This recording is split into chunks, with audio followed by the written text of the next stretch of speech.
할렐루야. 옆에 분 조용히 한번 웃으면서 사랑합니다. 한 번 더 할까요? 감사합니다. 어째 감사 안 한 것 같네. 할렐루야. 인생이 아름답고 행복해지려면 전도서는 때에 맞게 행동하라 그래요. 뭔 맞게 행동하라고요? 때에 맞게. 그래서 전도서 3장 1절 보세요. 천하만사가 다 때가 있다 그러잖아요. 모든 게 다 때가 있대. 때에 대해서 계속 얘기를 해요. 웃을 때가 있으며 울 때가 있고, 심을 때가 있으며 뽑을 때가 있고, 집을 지을 때가 있으며 부술 때가 있고. 이렇게 때에 맞게 행동해야 인생이 아름다워진다 이렇게 말을 하죠. 농부가 씨를 뿌려야 되는데 뿌려야 될 때 안 뿌리면 어떻게 될까요? 어떻게 될 것 같아요? 학생이 뭔가 열심히 준비해야 될 때 준비를 않고 빈둥빈둥거려. 그럼 그 인생 뭐가 기다릴 것 같아요? 뭐가 기다리고, 왜? 고달픔이 기다리고 있겠죠. 고달픔. 여러분, 그렇게 때가 있는데 때에 맞게 행동하지 않아가지고 내 인생이 고달퍼졌어요. 그럼 그거 누구 책임이에요? 누구 책임이냐고요? 하나님 책임입니까? 내 책임이지. 근데 자기가, 하나님은 기회를 다 주셨는데 준비하지 않는 거예요. 인생이 힘들어지면 세상은 왜 이러냐고 힘들어하고, 하나님 내 인생 뭐냐고 그러면 참 그 말을 드신 하나님 얼마나 가슴이 아프겠어. 내가 너에게 기회를 다 줬지 않느냐. 그래서 인생이 아름다워지려면요, 때에 맞게 행동해야 되는 거예요. 심지어는 날 때가 있으면 죽을 때도 있는 거예요. 여러분, 잘 사는 거 복이죠? 건강하게 잘 살아야 되는데 잘 죽는 것도 복입니다. 죽음을 위해서 기도하시나요? 저는 어쩔 때 한 번씩 하는데 좀 나이가 더 먹으면 빈도수를 더 자주 해야 될 것 같아요. 잘 죽어야 된다니까요. 저 어디 가서 몇 년씩 힘들고 고통받으면 되겠어요? 안 되겠어요? 건강에 살다가 잘 가야 돼. 그러니까 여러분, 성도는 죽음을 위해서도 기도로 준비해야 될 줄 믿습니다. 그래요. 우리 육체도 죽어야 될 때 잘 죽어야 돼요. 근데 우리 육체만 그런 게 아니에요. 우리 인생사도 그래요. 죽어야 될 때 있는 거예요. 죽어야 될 때 죽지 않으면 어떻게 되는 줄 아세요? 우리 인생사 다 죽는 거예요. 너도 죽고 나도 죽고. 암이라는 게 뭐예요? 암이라는 게 죽어야 될 세포가 죽지 않는 게 암 아닙니까? 우리 몸은요, 세포 분열을 합니다. 세포 분열을 하면 모세포는 죽고 자식세포만 남아야 돼. 그러면 우리 몸이 새롭게 되고 건강한 거예요. 근데 말이죠, 어떤 모세포는 세포 분열을 했는데 안 죽어. 난 못 죽어. 끝까지 살아남아. 그 살아남는 세포가 암인 거예요. 근데 그 암이 세포가 안 죽으면 어떻게 되는 거예요? 결국 다 죽는 거예요. 그러니까 그 세포 죽이려고 하죠. 왜냐하면 죽여야 사니까. 그래서 여러분, 암 걸린 사람들 방사선도 하고, 방사선 무서운 거잖아요. 근데 방사선도 하고, 항암도 하고. 그렇게 안 되는 부위들은 우리 몸에 꼭 필요한 신체 부위거든요. 근데 잘라내죠. 잘라내면 굉장히 몸이 힘들어질 줄 알아요. 힘들어질 줄 알아. 그래도 잘라내. 왜? 그래야 사니까. 인간관계도 죽어야 될 때 죽어야 더 좋은 관계가 되는 것입니다. 그래서 전도서 3장 11절 보세요. 하나님이 모든 것을 때를 따라 아름답게 하셨다 그래요. 때를 따라. 그러니 성도 여러분, 때에 맞게 행동하시기를 축원드립니다. 지금 내가 무엇을 해야 되는지, 지금 내가 어떻게 행동해야 되는지 이걸 잘 결정하셔야 돼요. 때에 맞지 않게 행동하면 거기서부터 일어나는 파동이 생겨요. 불행의 파동, 고통의 파동. 그러면 나도, 나와 함께 사는 사람도 그 파동에 휩쓸려서 인생이 이렇게 진행되어 가는 거예요. 두 번째, 인생이 아름답고 행복하려면 좋은 친구를 두라 그래요. 3장에서는 때에 맞게 행동하라 그래요. 4장에서는 좋은 친구를 두라 그래요. 여러분, 인생은 홀로 사는 존재가 아니죠. 다른 사람과 끊임없이 상호작용을 하고 살아갑니다. 이런 현상을 보면서 아리스토텔레스가 사람은 사회적 동물이라 이렇게 말하는 거예요. 여러분, 사회가 계속 발전해 왔어요. 과학도 계속 발전해 왔어요. 이게 발전해 오면서 다른 명제들은 변하고 도전을 받았거든요. 근데 이 인간은 사회적 동물이라는 이 명제는 도전받지 않았어요. 계속 변하잖아요, 사회가. 과학도 변하고. 그런데 오히려 증명되고 더 견고해진 것입니다. 여러분, 우리 대한민국이 점점 개인화되고 있어요. 개인화. 1인 가구가 2인 가구보다 많고 3인 가구도 많대. 최대 가구. 그러니까 요즘 사람들은 퇴근하면 혼자 와서 밥도 먹고 혼자 있어야 되는 시간이 많아지는 거예요. 혼자 있다 보면 이제 첨단 문명을 이용해서 나의 좀 혼자 있는 시간들을 첨단 문명과 함께 보내죠. 뭐 젊은 애들은 하여튼 넷플릭스를 보고 다른 것도 보고 또 인터넷 보고 이 첨단 문명을 동원해서 나 혼자 있는 시간들을 함께 메꾼단 말이죠. 근데 여러분 아셔야 돼요. 그걸로만 결코 해소되지가 않습니다. 인간은 결국 인간이 필요해요. 그걸로는 안 되는 건가요? 도움은 되는데 인간이 결국 필요해요. 아담 봐보세요. 하나님이 에덴 동산을 만드셨습니다. 에덴 동산에 부족한 게 도대체 뭐가 있어요? 완벽한 거. 하나님께서, 전능하신 하나님께서 완벽하게 부족한 게 없어요. 부족한 게. 모든 것이 완벽해요. 그런데 아담은 그곳에서 기뻐하지 않습니다. 왜? 부족함이 없는데, 완벽한데 왜 도대체? 함께할 인간이 없잖아요. 그래서 하나님께서 화를 주시는데 화를 주시니까 아담이 봐보세요. 얼마나 기뻐하는지. 메시지 성경이 이렇게 표현합니다. 아, 드디어 나타났구나. 아, 드디어. 네. 그러면서요. 너무나 좋아요. 마치 어린아이처럼. 그래서 에덴 동산, 이 기쁨의 동산이잖아요. 뜻이. 하와와 함께 하면서 비로소 에덴 동산이 된 것입니다.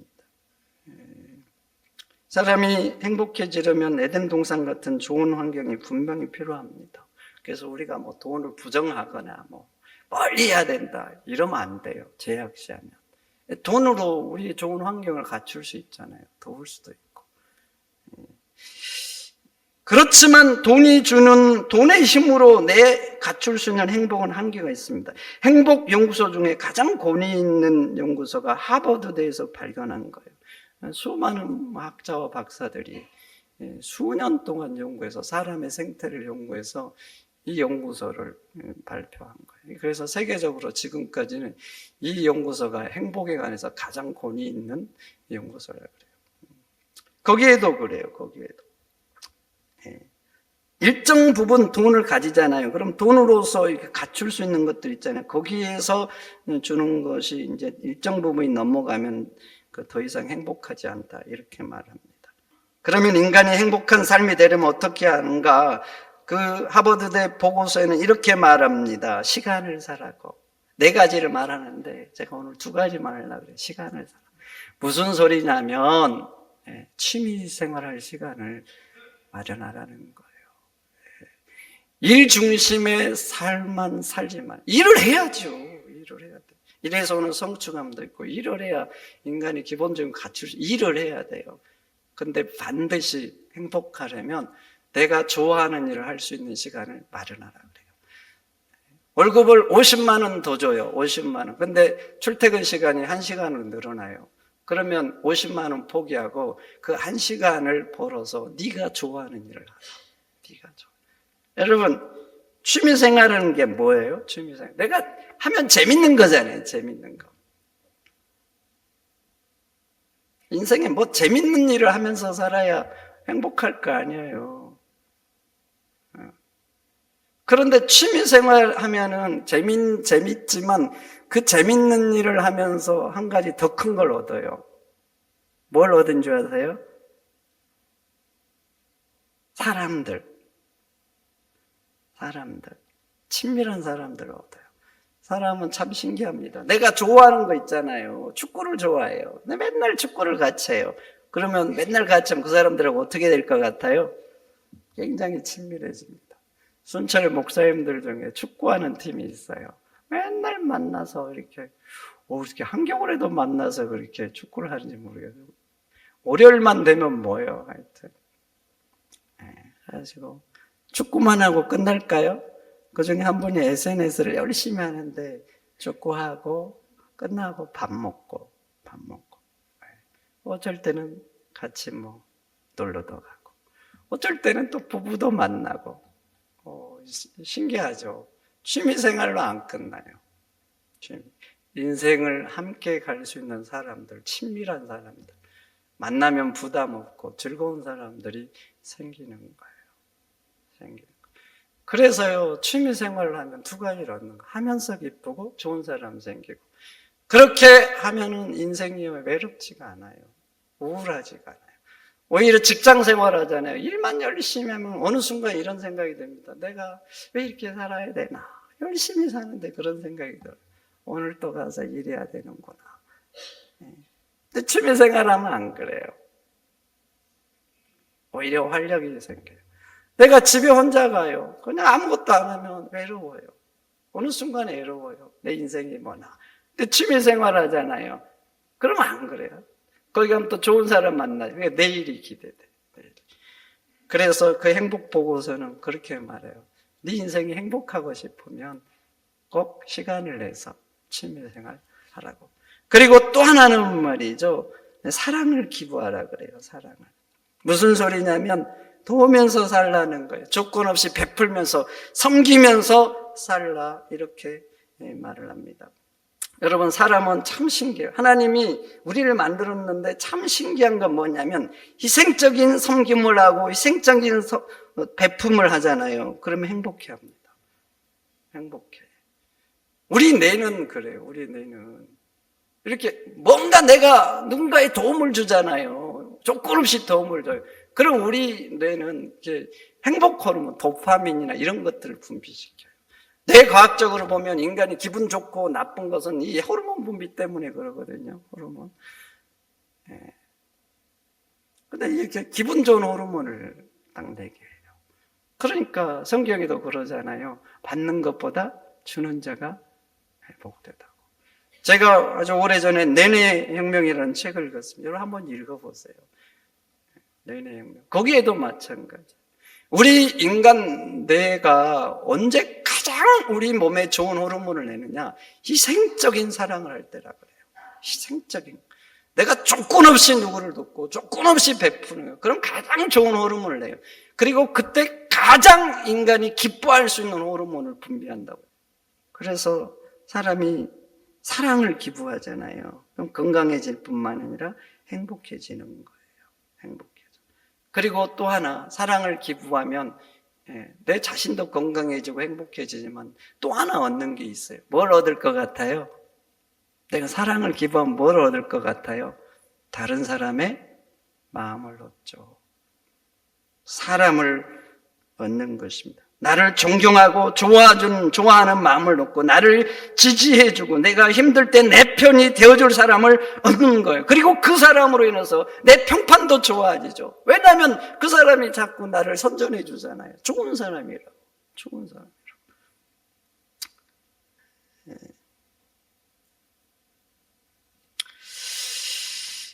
이런 말이 있습니다. 이기심은 생존을 위해서 필요하지만 이타심은 공존을 위해서 필요하다고. 공존을 위해서 필요해요. 그래서 내가 사랑을 기부하면 사람의 마음을 얻는 거예요. 사람의 마음. 그래서 오늘 솔로몬도 그렇게 말합니다. 솔로몬도 좋은 친구를 두려고. 솔로몬이 권력과 가진 걸 해볼 수 있는 건 다 해봤잖아요. 솔로몬이 안 해본 게 뭐예요? 자기 인생 기쁘게 하려고. 다 해봤어, 다. 극한까지 해봤어. 가질 수 있는 거 다 가져봤어. 다 누려봤어. 다 해보고 다 가져보고 다 누려봤는데 결국 그 끄트머리에서 솔로몬이 만난 게 뭐예요? 뭘 만났어요? 허물을 만났죠. 그리고 인생 노년에 깨달은 게 인생이 행복해지려면 그런 게 아니라 좋은 친구가 필요하구나. 그래서 좋은 친구를 두라고 하는 것입니다. 그런데 내 인생에 좋은 친구가 없다. 그러면 그 인생 불행한 인생이라고 말합니다. 그러면서 오늘 전도서 4장은 불행한 종류 세 사람을 말하죠. 첫째, 학대받는 사람. 공동 번역에는 억울한 일을 당한 사람이라고 말을 하고 있어요. 내가 누군가의 어려움을 당했는데 봐서 억울한 일을 당했는데 내 편이 되어준 사람이 없어. 내가 그 억울한 일 때문에 내 인생이 정말 무너질 것 같아. 내가 슬피 우는데 나와 함께 울어준 사람이 없는 거예요. 내가 쓰러지려고 그래. 근데 나를 붙잡아주는 사람이 없는 거예요. 나 혼자 그 인생의 매선춘발을 버티고 견뎌야 되는 거예요.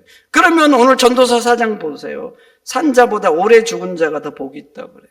왜냐하면 그 살아있는 자체가 고통이거든요. 고통. 그래서 죽은 자가 더 복되다. 이렇게 말해요. 두 번째, 불행한 사람이 4절 이하는데 열심히 살았어. 재능을 가지고 큰 성공을 했는데 주변에 시기한 사람만 있는 거예요. 이런 사람 불행이라 그래요. 여러분, 큰 성공을 했는데 왜 이 사람이 불행할까요? 큰 성공을 했어요. 왜 시기하는 사람만 있겠어요? 자기의 성공을 나누지 않는 거예요. 자기 두 손으로 꽉 쥐는 거예요. 여러분, 큰 성공을 하기 위해서는 누군가의 도움이 필요합니다. 우리 교회가 부흥을 해요. 어떻게 목사 한 사람의 힘으로 되겠어요? 여러분들이 같이 해줘야 되거든요. 같이. 제가 아무리 말을 하고 좋은 계획을 세워도 여러분들이 헌신하지 않으면 되지 않아요. 그래서 전도서 4장 6절은 그렇게 말합니다. 두 손으로 다 취하지 말라. 그건 바람을 잡는 것 같다. 결코 행복하지 않다는 거예요. 그러면 결국 너 허무 만난다는 거예요. 네가 아무리 그것 때문에 물질적인 것 때문에 성공 때문에 노려도 바랍니다. 바람. 한 손으로만 취하라는 거예요. 한 손으로 취하죠. 나도 내 인생이 있고 가족들이 있으니까 취하죠. 한 손. 그러나 한 손으로는 베풀라는 거예요. 영광도 나누고 부도 나누라는 거예요. 그러면 평온함이 더할 것이다. 그래요. 평온함이 더할 것이다. 여러분, 열심히 살아서 성공했습니까? 두 손으로 다 취하지 마세요. 한 손으로만 취하세요. 그리고 그런 말 있잖아요. 좋은 자리 있을 때, 힘 있는 자리 있을 때 잘 베풀라고. 그 자리 항상 있는 게 아니에요. 항상 있는 게 아니라니까요. 내려오면 아쉬워합니다. 내가 왜 그때 그랬을까? 베풀 수 있잖아요. 성공했어요. 나만 그럴 거 없어요. 한 손으로 베푸세요. 그럼 여러분들 사람을 얻는다니까요. 사람을. 그러면 그 성공에서 부로부터 오는 행복보다 더 큰 행복이 여러분들 인생을 기다리는 거예요. 그리고 또 한 사람 7절 이하에 나오죠. 악착같이 돈만 보고 사는 사람. 물려줄 자식도 형제도 없는데 이 사람 끊임없이 돈, 더. 죽을 때까지 그렇게 돈만 쫓아가요. 그러면 오늘 8절 이 사람의 수고를 뭐라 정의합니까? 헛되어 불행한 노고로다 그래요.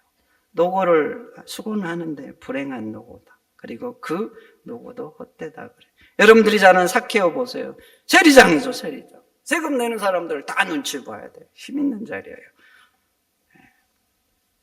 세금 낼 거 없으면 모르는데 여러분, 세금 낼 거 있는 게 복이에요? 없는 게 복이에요? 많이 내는 게 복이죠. 많이 내시기를 축원드립니다. 그 많이 지금 벌고 있다는 거니까 그게 복이지. 안 내는 게 복 아니에요. 그러니까 세금 내는 사람 다 눈치 보죠. 그래서 사케오는 부자예요. 부자. 세리장이고 부자인데 이 사람 불행해요. 물질로 할 수 있는 것들은 하면서 살아요. 세금 내는 사람한테 큰 소리 하고 그래도 행복하지 않아요. 왜 그래요? 내 편이 되어주는 사람이 없잖아요. 나를 지지해줄 사람이 없는 거예요. 내가 넘어질 때 도와줄 사람이 없는 거예요. 오히려 좋아해. 아, 저 인간 잘 넘어졌다고. 좋아요. 근데 예수님 만나고 변합니다. 만나고 뭐라 그래요? 내 재산, 가난한 사람을 위해서 절반 내놓겠다 그래요. 누군가에게 토색한 사람이 있으면 4배나 갚겠다 그래요. 예수님 그 말 듣고 이 집에 구원이 이뤘다 그래요. 구원이. 근데 봐보세요. 그 후에 삭개오 인생이 어떻게 됐을까요? 재산은 엄청 줄어들었겠죠. 일단 절반 줄어들었어. 그동안 터석한 것들 4배로 갚았으면 더 훅 줄어들었겠죠. 줄어들었지만 봐보세요. 삭개오 인생이 불행해졌을까요? 전에는 만나면 손가락질했어. 이제는 안 그럴 거예요. 아, 삭개오가 변했구나. 변했구나. 처음에는 의심했겠죠. 근데 변했다는 걸 알고 이제는 손가락질 안 하고 아, 좋은 사람이 됐다고 칭찬할 거예요. 전에는 만나면 피하고 싶었어요. 근데 이제는 안 그럴 거예요. 웃으면서 가까이 되는 사람. 그러니까 재산은 엄청 들었지만 돈이 줄 수 없는, 그 힘으로 가질 수 없는 행복, 사람들로 오는 행복, 외롭지 않는 인생이 된 거예요. 그러면서 전도서 4장은 이 세 사람 얘기를 하면서 결국 하고 싶은 게 뭐예요? 해 아래에서 허무한 인생이 아니라 행복한 인생이 되려면 너와 함께 할 수 있는 좋은 친구를 두라는 거예요. 그럼 한번 물어볼게요. 인생의 좋은 친구는 그냥 만들어질까요? 그냥 만들어집니까? 그래서 오늘 4장을 쓰고 있는 거예요. 네가 먼저 좋은 친구가 되라는 거예요. 내가 먼저 좋은 친구가 되면 그 사람도 내 친구가 되죠. 그 사람이 힘들고 어려울 때 내가 있는 힘을 위해서 그 사람의 인생을 일으켜주면 내가 힘들 때 그 사람도 힘 닿는 대로 내 인생을 붙들어 주는 거예요.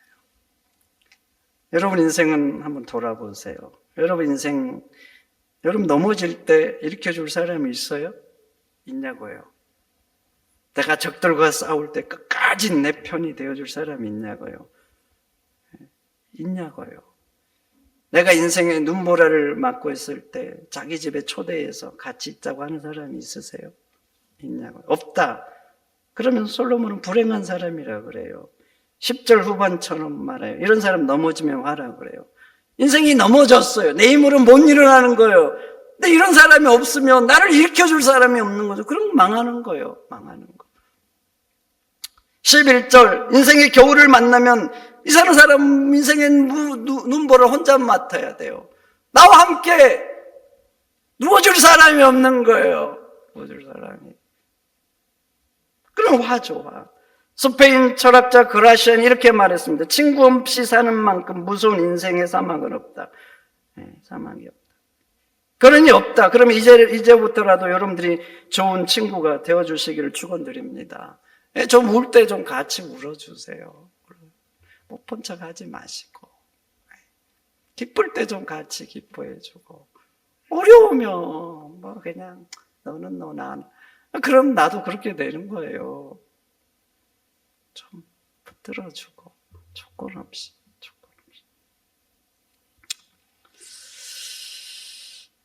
그래야 여러분들에게도 좋은 친구가 됩니다. 제가 책을 읽는데 어떤 분이 이런 거를 적어놨더라고요.